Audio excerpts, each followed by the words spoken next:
All right, hello and welcome to episode 17 of the Too Hard to Pass podcast. I am your co-host Juan Martinez, and to my left or to my right, he's cool, he's calm, he's collected until you show him a trash ad campaign about Nelly Korda and Scottie Scheffler. Then he gets angry, and you won't like him when he's angry. It's Jacques Slade. Yo. What up, everybody? Welcome to the podcast. Glad to have you all here today. I wouldn't say angry. It was more, I'm concerned. There's Okay, so there's concern in my heart. Yes, so let's back up for a second. So, I guess it was announced that what is it? The LPGA and PGA Tour Players of the Year were announced, I guess, and of course the honors went to Scottie Scheffler and Nelly Korda, and I figured those were slam dunk choices. I don't think anybody's doubting that those people deserved the award. And Nike Golf, they are both Nike Golf athletes, and they celebrated the moment, the occasion, by posting something. They posted in the industry, it's called a winning asset that they kind of put together when they know that their athletes are going to win, and they definitely acknowledged that something happened. Mm-hmm. Something happened. Yes. And I would say the response to it and the collective reaction to it was, what? What? That's it? Yeah, it was. And you responded. You posted a response on your. You posted a reel on IG. A video for it, and you basically went in on it. You basically Kendricked the thing. The only thing missing was you going, what, Nike Golf, what, what's up? That's terrible. That's look. I love the sneaker space and I love the golf space. And I was just very. I think that post is a result of like a years long bout of frustration with how the brand was executing across social and digital platforms. So it's not just, I don't think it was specifically just that post. That post just happened to be the needle that broke the camel's back. It was just very frustrating to see this large multi-billion-dollar corporation really, in a sense, disrespect the athletes and the accomplishments that they have made. Sure. Scottie and Nelly have pretty close to record-breaking seasons this year. Dominant. Completely dominant. Not just like, oh, they did really well this season. Like they were clear front runners when it comes to like, oh yeah, they're kicking ass this year. Like there's no question. Like you said, there was no debate. There's not like not at all. There's like if this was the the NBA All Team where they have like the media vote on it, or is it MVP? The MVP is when they vote. Team. Yeah. It's like an all NBA team. There was no debating who would be on that team. Who was going to win? Yeah, there was no question who was going to win. Like, didn't Nelly pull off like 5 in a row or 4 in a row wins this year? Something crazy where she won a few in a row, and then I think she won 7 or something like that for the year. Scottie won 8 this year. Like, it's just a mind blowing. Like, unless your name is Tiger or or Anna. I don't think Sorstem. You know what I mean? You've had a better season. We haven't seen years like this in a while. We haven't seen like these kinds of dominant numbers in a while. So yeah. So you would expect an athlete tied to Nike, especially with the way that they celebrate other athletes and the other athletes' accomplishments. Exactly. You would expect that they would have that same sort of fervor and energy and that sort of passion for these two, and that just hasn't shown up at all this year. And the video that I put on social was a result of that frustration, just because I was just like, wow, this is disrespectful to the brand of Nike Golf. This is disrespectful to the consumer, and like this is disrespectful to those athletes. So the hope is that they do something better. I'm just surprised by the lack of enthusiasm, I guess. Tell me how you feel, Jacques. Tell me how you feel. Now, I will offer like a small pushback though. When I saw those posts, it kind of reminded me of what they did for the Olympics. The winning isn't for everyone. Like the aesthetic, right? The red and black lettering. And they switch it up to green because golf, haha, I guess. But it's a similar vibe. Now, I'm not saying it's a good vibe, but I'm guessing maybe they kind of wanted to borrow that style and put it over to the golf, section.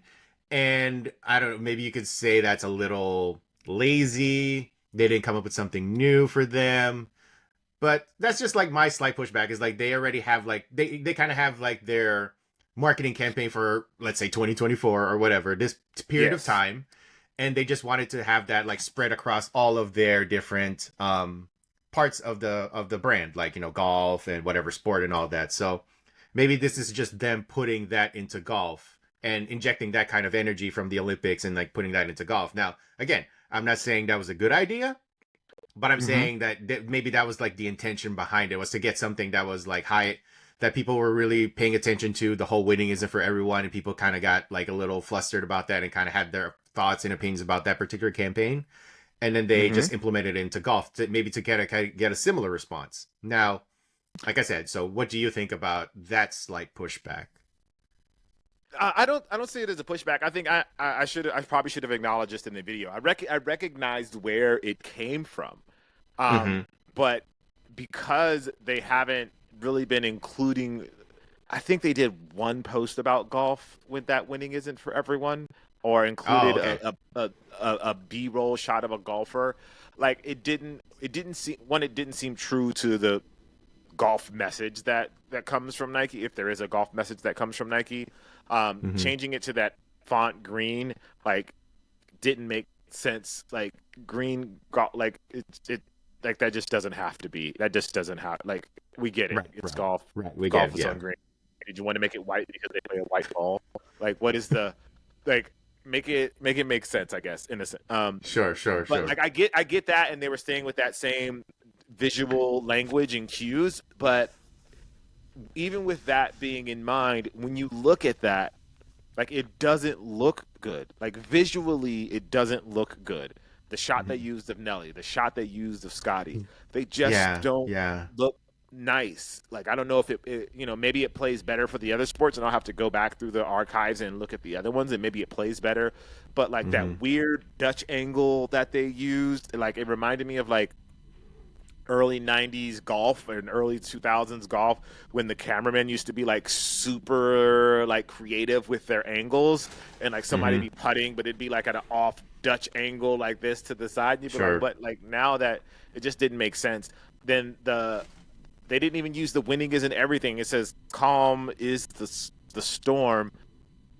What does that mean? What does that mean? What does that mean? Yeah, right? what is it? Who is that?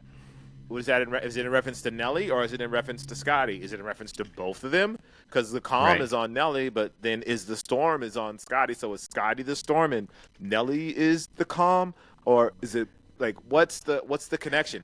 And then they put them both in the same post. Like, these are two world-class athletes, like, that got Player of the Year, MVPs. Like, they wouldn't. I can guarantee you, if LeBron and Caitlyn won MVPs, LeBron and Caitlyn wouldn't be in the same post. No. Like, congrats, LeBron. Congrats, LeBron and Caitlyn. You guys did great. They would never do that. So why disrespect? Why disrespect these two and give them that sort of treatment? I don't know. I was very frustrated by it. I was just frustrated, disappointed, all the things. Yeah. And, I kind of noticed, Jacques, you were a little bit like annoyed by that. but I feel like you said earlier, this feels like like you said, this is kind of like the tipping point for you, where you've kind of had this years long frustration with Nike Golf and how they've kind of gone about things in comparison to like the 2010s, when it felt like they were really pushing for golf to like stretch beyond like the traditional bounds of like attire, footwear, and just general attitude, right? they had Rory, Jason Day, Tiger. Well, not Tiger, but they had like their athletes like wearing attire that normally wouldn't be considered like proper, and they Yes. had the Nike Golf Club, and and they had like they had the right athletes for it. Brooks Koepka is definitely like in the bro space, and Yeah. Rory's definitely like one of the bigger, more popular dudes on the tour. Yeah, Jason Day like wearing like the Jordan 1 Golfs and all that. Tony Finau. And I don't know if it's like Tiger leaving and Nike Golf getting away from the equipment part of the deal, and it's kind of been this malaise where no one really seems like is on the wheel and is really Right. putting the effort to kind of push golf. And Yeah. yeah, it's kind of it's sad just because of like what we had before. It's really frustrating to see where they were and the position that they were in, and to now Right. kind of see them kind of just chugging along and hoping. And to be fair, it is like you said so yourself, it has been kind of successful because like you see Travis Scott golfs all over the place, like Travis Scott Jordan Right. 1 low golfs all over the place. So in a sense that's succeeding, but like there's nothing forward thinking beyond like Jordan retros, right? We don't Right. see like the really mind blowing like golf shoes. We don't really see like we see Air Max 90s. We see like those kinds of shoes, but it's still like in the past. Like we're still not seeing like what is like their Kobe 80s or their bleeding edge. Like they kind of need like a Kobe figure, someone who's gonna Yeah. push them to kind of really push the limits of like what a golf shoe can be, and also like a tire and gear. Like they need someone else. Like Rory could be that guy, but I feel like he's also kind of at the point of his career where he's just like, I just want to win I'm so tired of everything. I am so sick and frustrated of like, between like him being exhausted over the whole drama between PGA and Live. It feels like Yeah. he's kind of at the Yeah. point in his career where he's just like, I just want to go home, win my major, or like, try to get some more majors and kind of call it a day. Let's try to get this like golf league, popping and all that stuff. So his focus is not necessarily on like building up Nike Golf. There needs to be also like that next generation. And, that could be, looking through like athletes in college or looking at the younger generation and finding who could be that next athlete The that can next. kind of bring Yep. that energy. And no offense to like Scottie Scheffler, he's not that guy. Like he's definitely the guy in terms of like, the Mm-hmm. numbers breaking and winning and all that stuff. But he's kind of like Tim Duncan in a sense, where like Tim Duncan was a Nike guy. He even kind of had a signature shoe line for a bit, but it was never the one that was front and center of Nike basketball. He was definitely just like Yeah. somebody that you put in like the commercials and like winning and all that stuff, winning the MVPs and championships, but he was never front and center. So Scottie Scheffler kind of is in that same vein where yeah, he's going to be the one who wins the majors and gets all the accolades, but who's the one that kind of brings that ethos, that Nike just do it, rebel spirit, or whatever you want to call it? Like who's bringing that? So there, it's not just on Nike Golf, but they also need to like find that next person. Yeah, they definitely need to find that next person and bring that energy back to the brand. They had such a dominant position for so long, and they were like the arbiter of golf culture for such a long time. Mm-hmm. And well, I should say they were like the arbiter of golf counterculture for such a long time. Yes. And That's actually the proper way to say that it. Yeah. the thread has seemingly been lost, and so I think that's really the hope, and what I hope to accomplish by that video is for someone there to see it and realize, like, okay, how do we make this better? How do we engage again? How do we re-engage with the community? How do we bring ourselves back to that prominent position? How do we put ourselves in a place where we can really start winning again? How do we show up for our athletes? How do we show up for Right. this community? How do we show up just for the brand's sake? That's the hope, and that's the goal. And let this be a lesson to anybody who's trying to get into like the influencer space and like trying to talk to brands and someone who's starting out. That's the way you talk to them.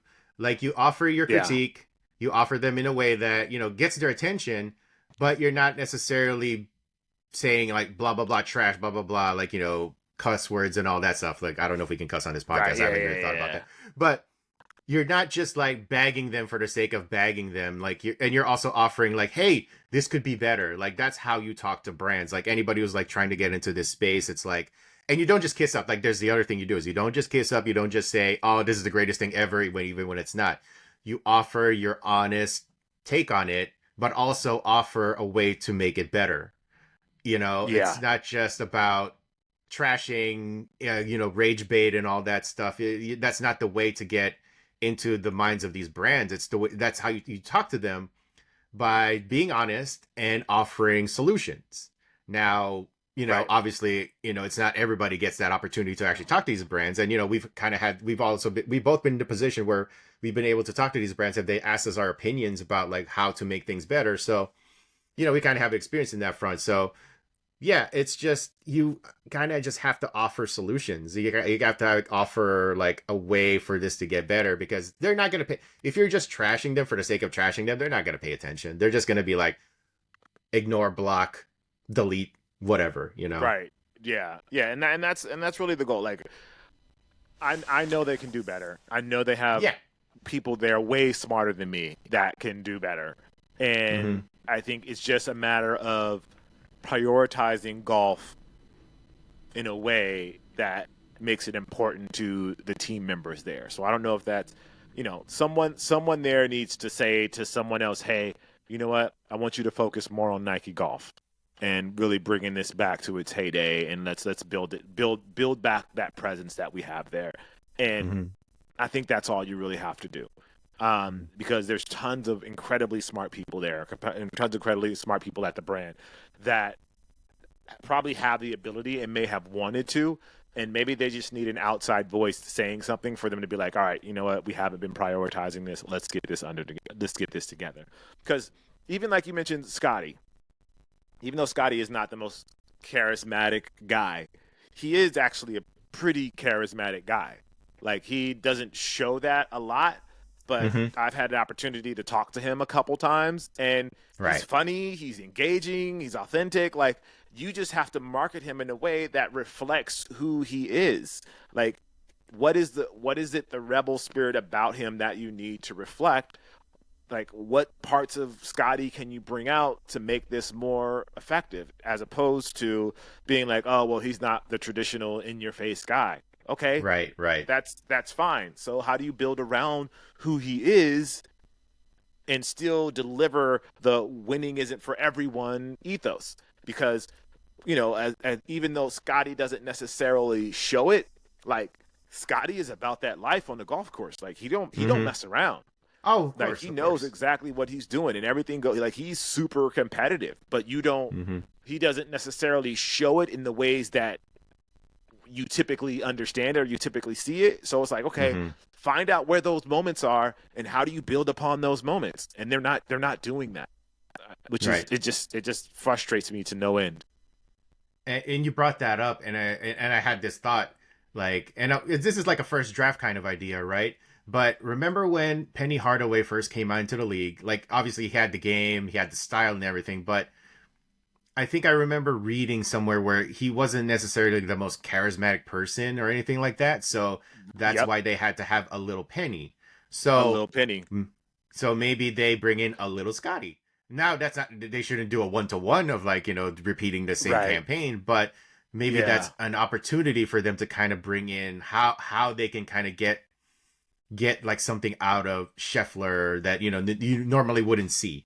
Like, maybe that's a way for them to kind of get a creative outlet in that sense. So, little Scottie, that's a free idea, Nike. Don't actually use that, but it's like maybe a spark. Maybe it's a spark. Like, I don't actually want to see like a little Muppet, like, puppet Scottie Scheffler voiced by like some random comedian nowadays, or, like, on the golf course or anything like that. I don't necessarily want to see that, but, maybe use that as like a spark to an idea that they will actually use, Yeah, let's hope. Let's hope it does. Let's hope they do something. I want to keep beating. I don't want to totally bash it's them. Because you care. It's because you care, Jacques. Like, that's what this is. It is. And that's really what it is. It's really what it is. It's because I care. I think there's massive amounts of opportunity there for Nike Golf, and they just got to find their way. They're in a phone booth of emotion right now, and they just got to find their way out. Like, they just got to find their way out. I felt or a glass case of emotion. It's a glass case of emotion, and I can't get it. Yeah, they're in a right. glass case of emotion, and they haven't found their way out.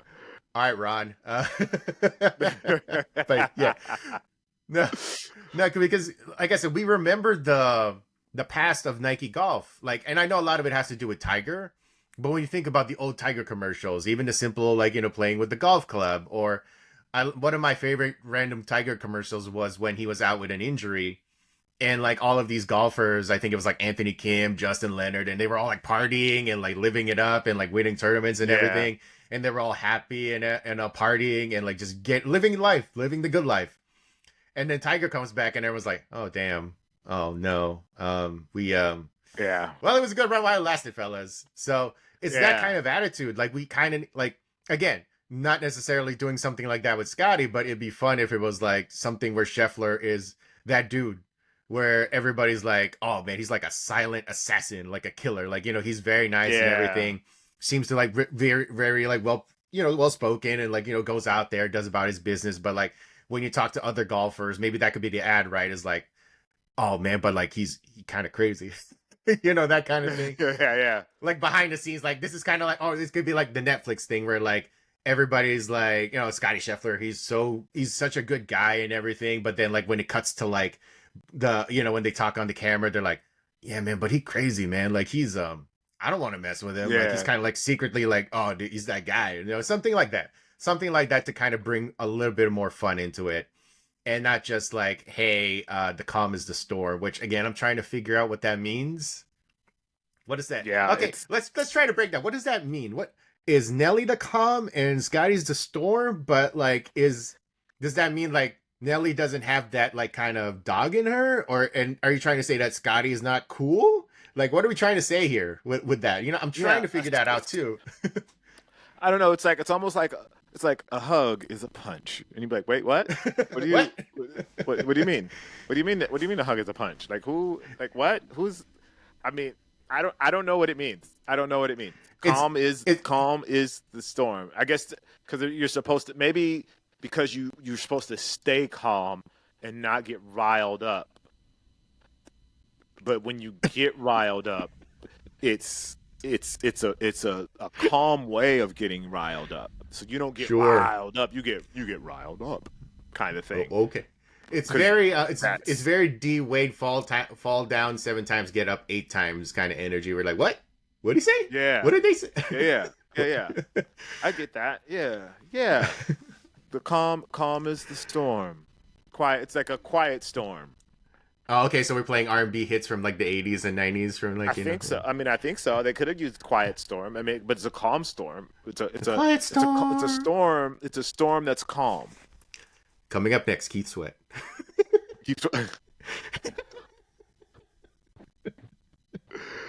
Super interesting. Oh my God. We'll see though. I'm going to reach out to some people that I know at Nike and get a litmus test and see what they say. I really hope me, but we'll see. No, I think, like I said, you're coming from a place of caring. You're coming from a place of knowing what it was in the past and how it could be like, something amazing again in the future. So I think they will take your criticism. Oh, even if they don't necessarily like give you a call, I think they'll look at it as like, well, this is somebody who actually knows what they're talking about, at least has something to say, and not just like tweeted something and be like, this is trash, and gives nothing. Right. Like, so. Yeah. Well, moving on to something that I think we're both a little bit more enthused about, Jacques. Shai Gilgeous-Alexander. He revealed SGA, former Clipper, which is never not funny to me the more that I think about it, man. Like the guy is the favorite, or one of the, like him and Jokic, I guess, are like the 2 favorites for the MVP. And he was a Clipper, and they traded him away for Paul George. And again, no knock to Paul George. I know we give him a hard time on the show. We kind of like, kind of joke about his signature line and everything, but, definitely fantastic player. But when you think about where SGA is now and what basically was the Paul George era in LA. The PG era. Like, it was not. I guess that's a good way to put it. Yeah. The PG era. Right. Yeah. And some people look at it like, well, it wasn't just Paul George, it was Kawhi. But at the same time, it's like, would you rather have SGA now or Paul George and Kawhi? I feel like you would rather have SGA for these past couple of years instead of the PG Kawhi era, man. Like, I know the potential was huge. I know SGA was like a rookie or whatever, second year coming out, but man, that's like a huge what if for that franchise that we like to joke about. Yeah. I mean, SGA been ball, but I mean, you it's hard to, you know, basketball is so often based on systems and the people around you. It's like we just don't know if SGA would have flourished in the current Clippers system. You know what I mean? So what you're saying is that the Clippers would have clippered SGA.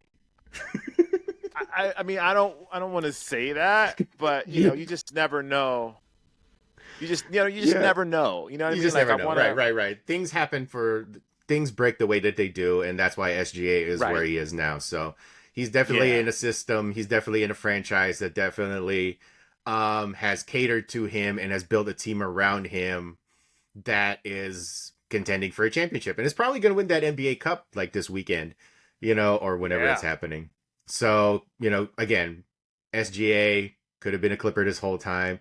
Just kind of like a little nugget that I kind of want to poke our Clipper friends with. It's like, hey man, he's kind of great. Wasn't he a Clipper? It's always nice to poke the Clipper fans. They are they're a very sensitive bunch, which I understand. If you're the eighth team in LA rankings, I'd be sensitive about it too. So I get it. Wow, I get it. Wow. I say that, but I love my Clipper. I have some really good friends. That are absolutely. Friends. I mean, that are Clipper fans, but it's all in love. It's all in love. It's all in love. Yeah, it's like God bless them. It's like, oh, God bless it. God bless them. Oh my gosh. Well, anyways, moving on to SGA. His signature logo has finally been revealed. And I know another thing that we like to rally and we kind of rail on this show is the whole logos about with like player initials and jersey numbers and all that stuff. But when I see a good one, I call it what I see it. I think that's a pretty good one, man. It's mirrored twos. And we made the joke on the show where it kind of looks like a shuriken. That's something like a ninja would throw or something. But it's still pretty cool. It does. It's still pretty cool though. Yeah.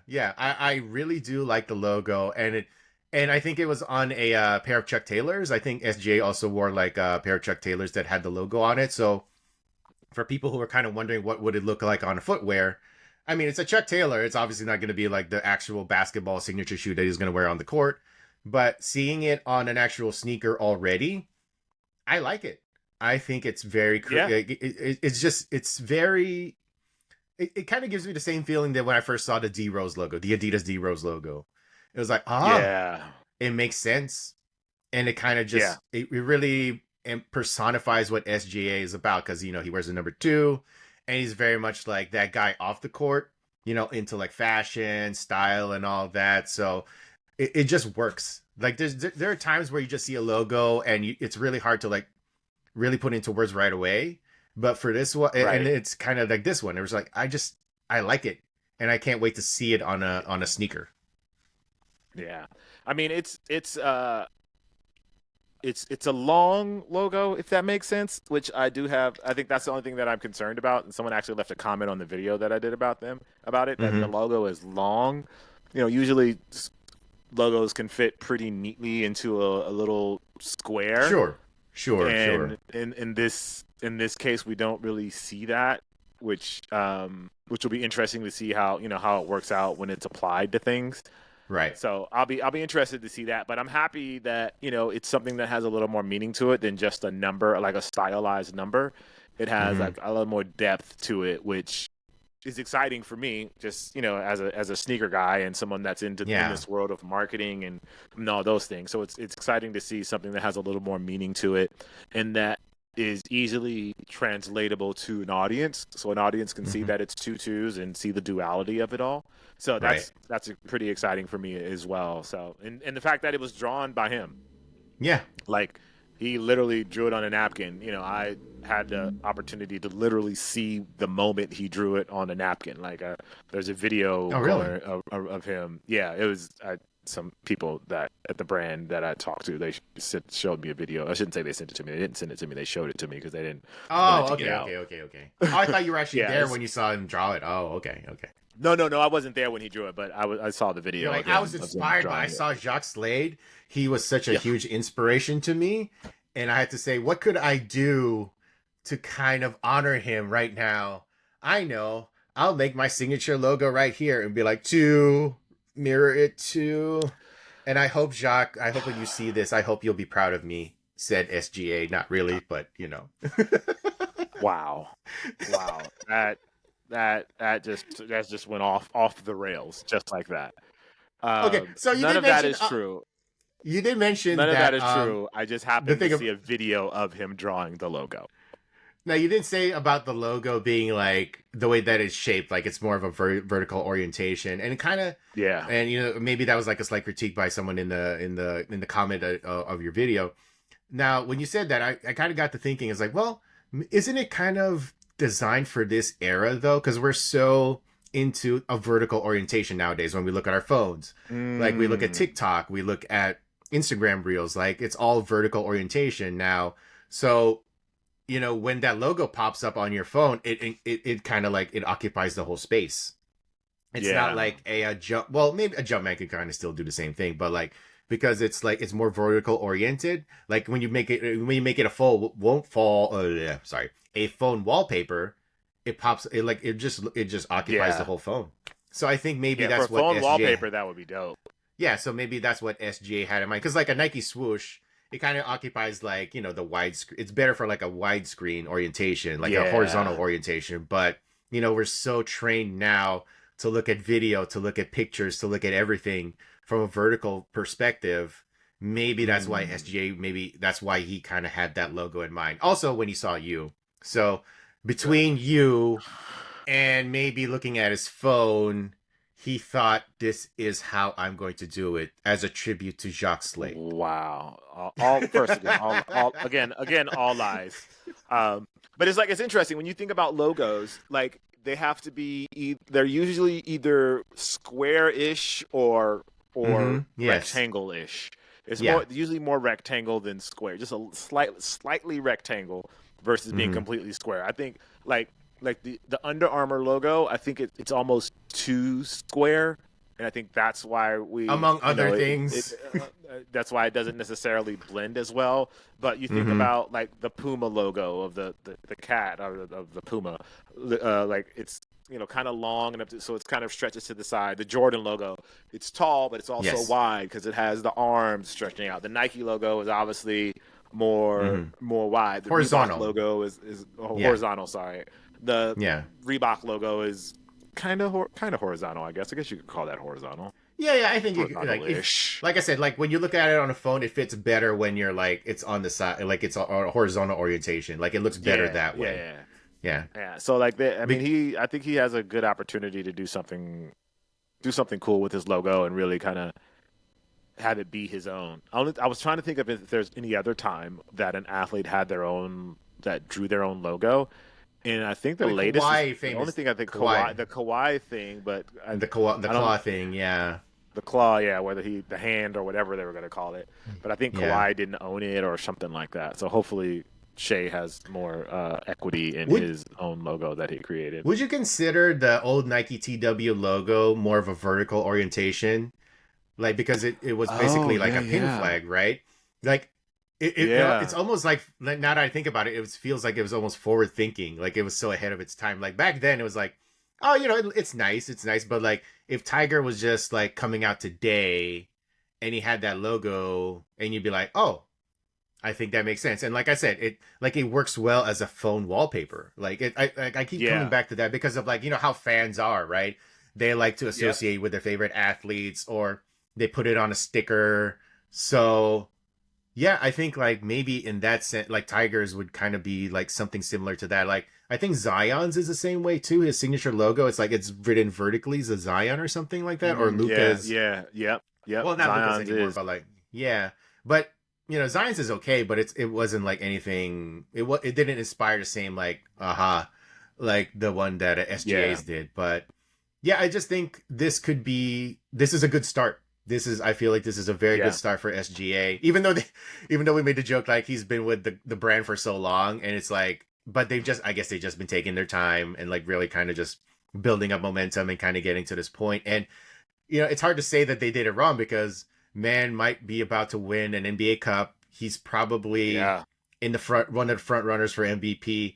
Like this seems like a very good year to introduce a lot of things. Like it's almost like when Steph introduced the Curry one. Wasn't that the year that they won I think that was the year they won their first championship. Like everything just kind of lined up that way. Everything lined up that way. Yeah. And it looks like maybe for SGA in the same way. So yeah, I mean, yeah, I think this is a great move by them. And imagine how things would be so much different if he was here in LA. Yeah. I just want to bring it back to that because it always just kind of boggles. Bring it back every time. That. Bring it back to. That's funny.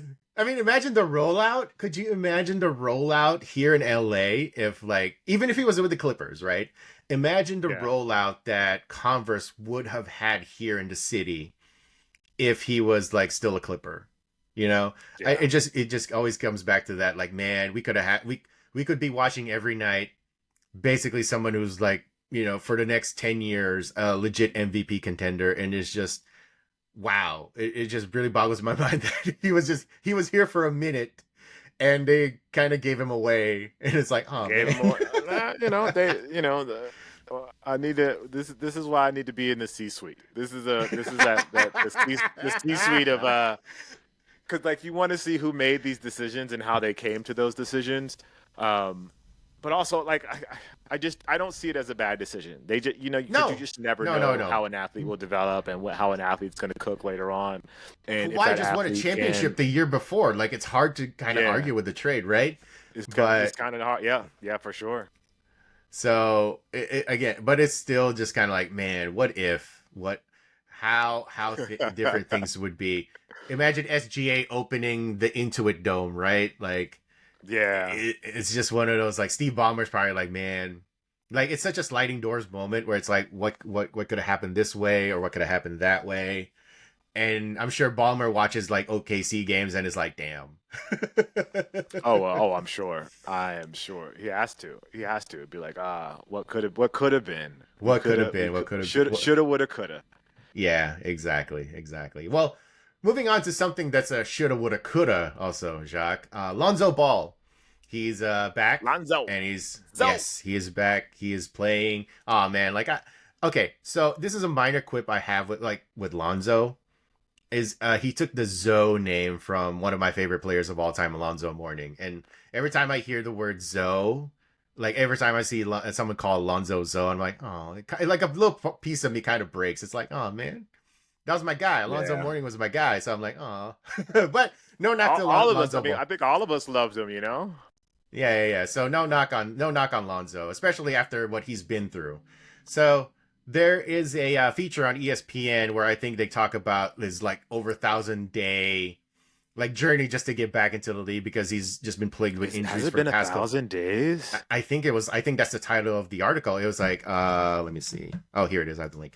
Inside Lonzo Ball's, where is it? We're going back to that. It's like 1,000-day journey back into. Oh, inside Lonzo Ball's unprecedented 1,000-day return to the NBA. So he has been gone for a long time, man. I guess and so. It was see it that way.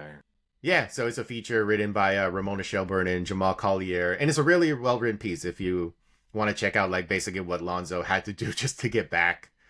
It's kind of wild. The story's kind of wild, but an interesting point that I wanted to kind of highlight in the piece was the role that Big Baller Brand had in potentially causing Lonzo's injuries.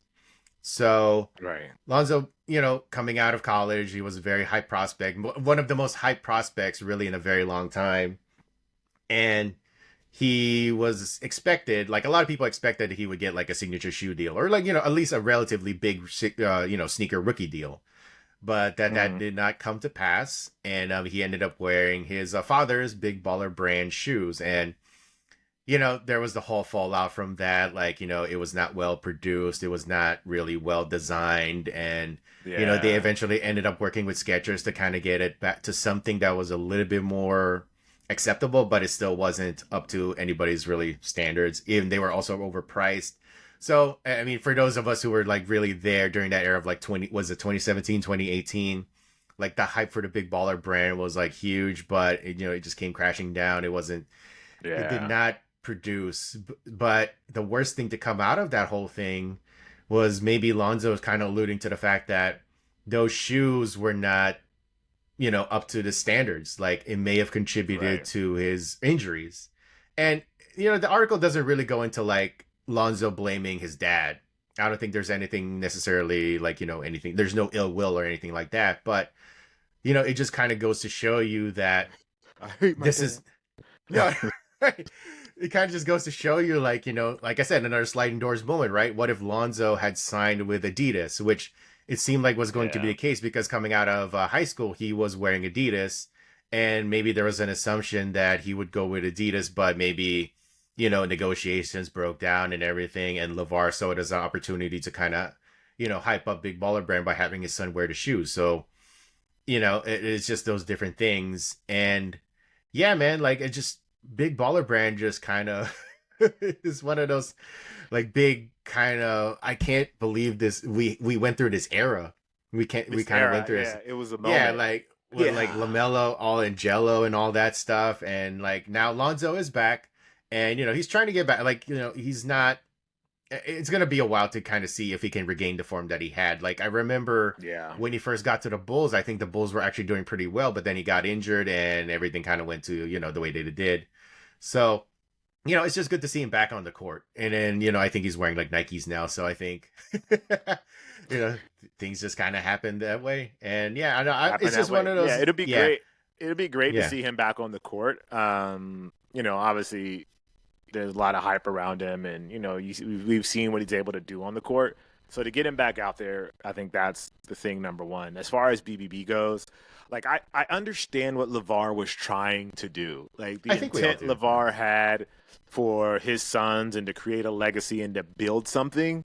Like Mm-hmm. I feel like it was genuine and well intentioned, but just didn't go the way that they wanted it to.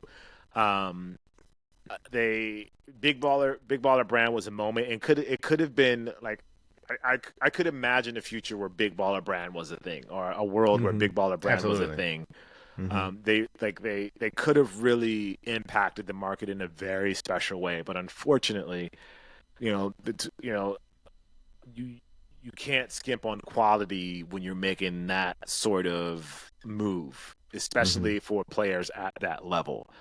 Right. And they definitely, I don't say definitely because I don't know for sure, but it appears that they cut corners in ways that they shouldn't have cut corners, Mm-hmm. or didn't have someone that really knew what they were doing, putting everything together. Mm-hmm. It's like those comments on social media like, oh, I could have done this. Oh, I could no, actually, you couldn't have done this. So I sympathize with the brand and with BBB and with Lonzo because he's just trying to follow along with what his dad what his dad's telling him to do, and he gets Yeah. he fed into the dream of that his dad had, like, oh, we have something here, we can do something, we can build something here, and Yeah. that's ultimately what you want to do for for your family, but just didn't work out, and it sucks that it may have affected Zoe's playing ability. Yeah. That's the worst thing. It's one thing to try it and it doesn't work, but Mm-hmm. when it affects how you prosper in the future, good or bad, that's when things really hurt. And in 2020, you wish you wouldn't have, or you think differently about it. But I don't know. It's tough. It's tough. So hopefully, he's fine and he's back to a full capacity, or back 100% healthy, and he can get out here and really play some ball. Because I mean, that's really what, at the end of the day, that's what I want to see. I'm here to see the basketball. Right. And you talk about like, there's that alternate future where like BBB took off, like, and that would have been the best. That would have been the best possible, like, outcome.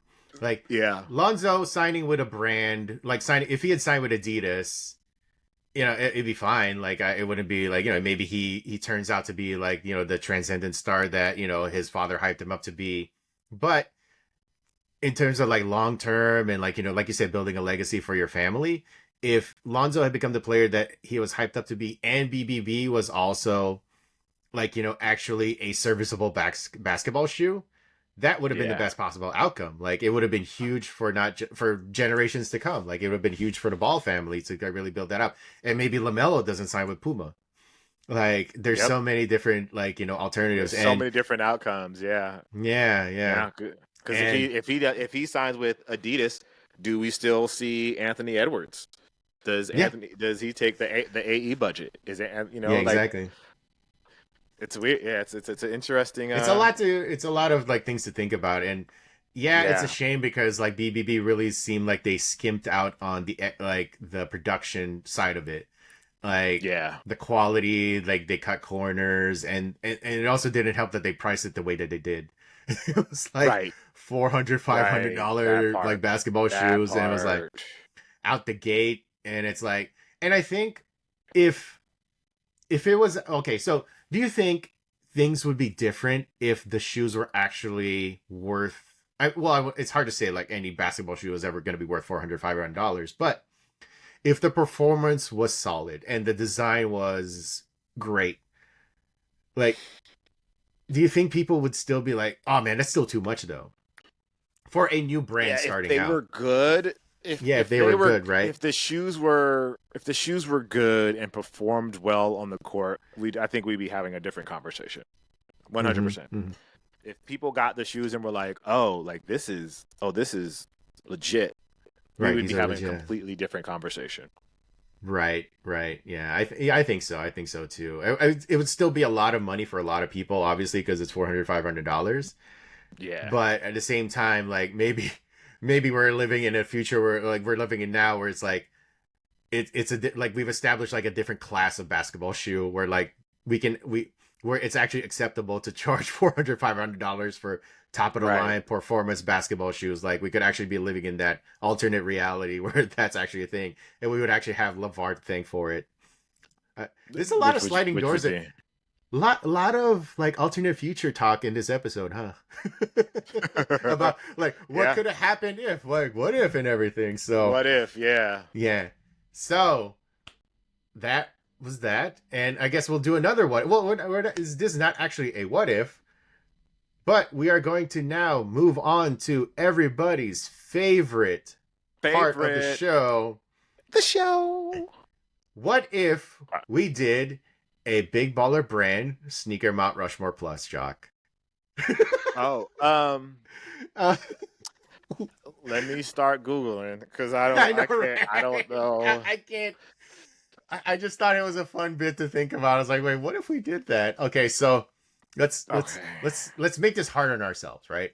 So let's do one Lonzo shoe, one of those ZO2s. Let's just pick a colorway.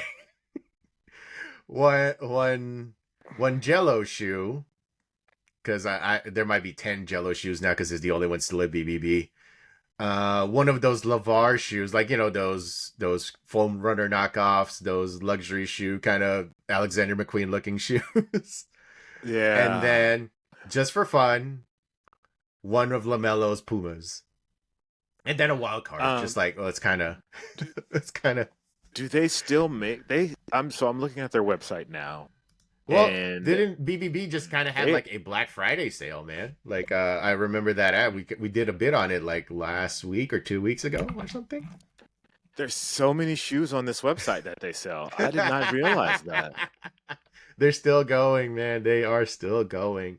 There's the BBB triggers, which kind of are like on knockoffs, and they sell it for more than on runners. That's all right. Okay, so we're gonna do. You said do a mellow. Let's do a Lonzo. Let's just do a Lonzo Ball Big Baller Brand shoe. Let's just pick one of the. Which one is ZO2s? I guess I think it was called ZO2, right? Like BBB ZO2. Yeah. Like which one? Like I think you started. Like, did you start last week? I think you. I started last week because I can't even find a Lonzo Ball shoe. Yeah. So I'm just gonna. I just googled Lonzo Ball Z02 BBB. I'm just gonna go with this one. That's a Lakers colorway.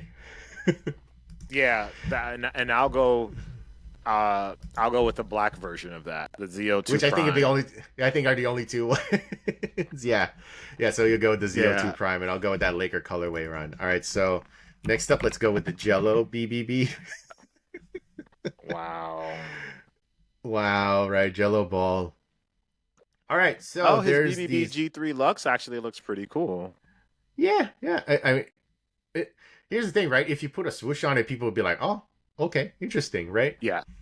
And no one says anything about I don't know, right? Because it's been so BBB has just been so out of the radar. No one ever says anything about like performance quality or anything like that. But yeah, I think I'll go with this, the BBB 3. What is it called? Jello's BBB G3 Lux. Yeah, that's the one. I'll go with this one that he wore when he was actually playing for the Hornets. It's like a blue suede, I think. Oh, that's actually not bad. Yeah. All right.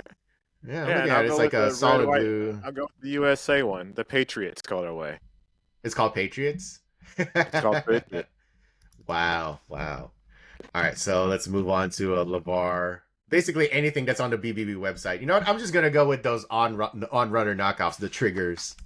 I'm just going to go with those just because they're so funny to me. Those are the ones. I mean, if you're going to pick one. Wow. Because it's the first thing on the website. Pick one.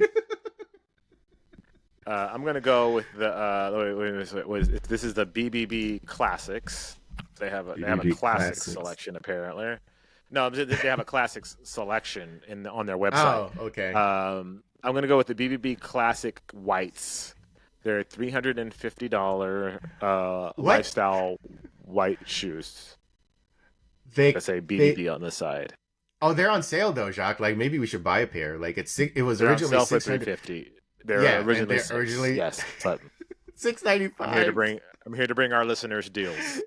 Gotta get them deals. We should give them an offer code, like offer code hard pass on the BBB website. Code hard pass.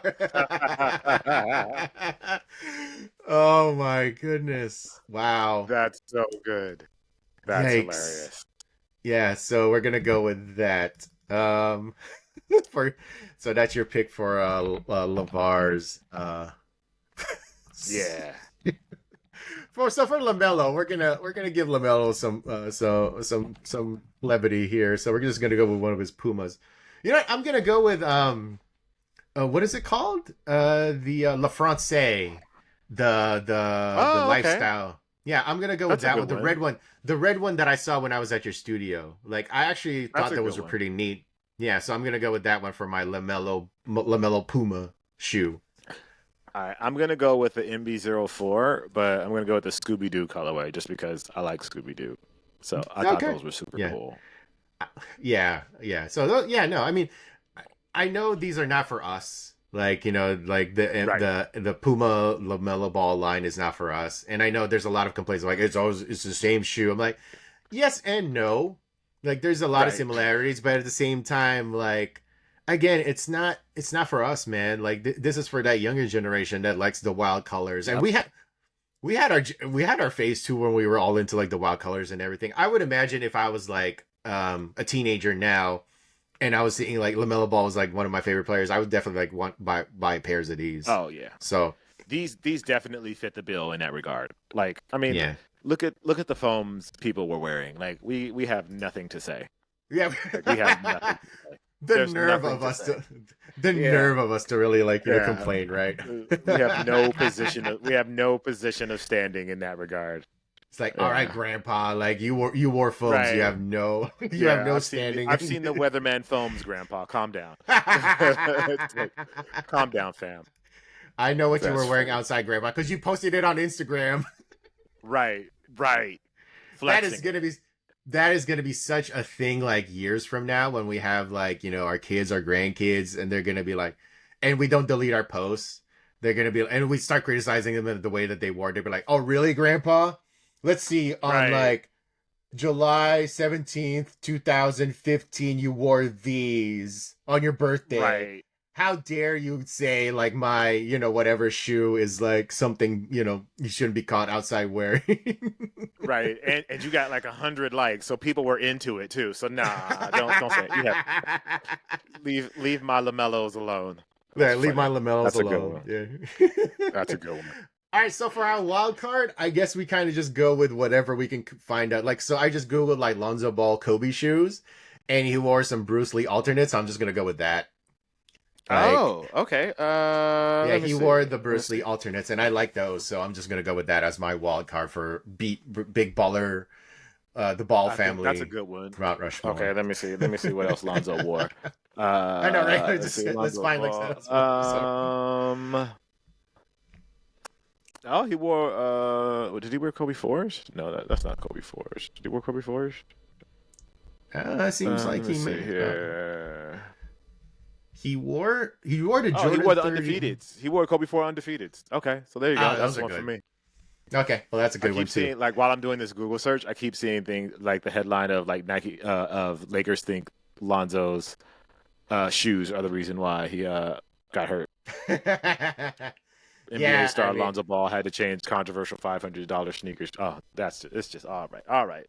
Let's get away from that. That's all we now hope for is that Lonzo can get back to playing well and resuming his career as it should have gone. So it's just we're glad that he's back, man. Like, because 1,000 days, which basically equates to like what 2-3 seasons of him being away. That's that's 3 years. That's at least 3 years, 365 days. So like almost, if not 3 years, yeah. Missed like 2.5 seasons or something like that, man. That's wild. That's tough. And to miss it at like that point of his career when he's like, entering his prime, entering his prime of his years. Yeah, man, it's a shame. So, but hopefully, hope nothing but the best for Lonzo. Hope nothing but the best for Jello, LaMelo, LeVar. It was a moment.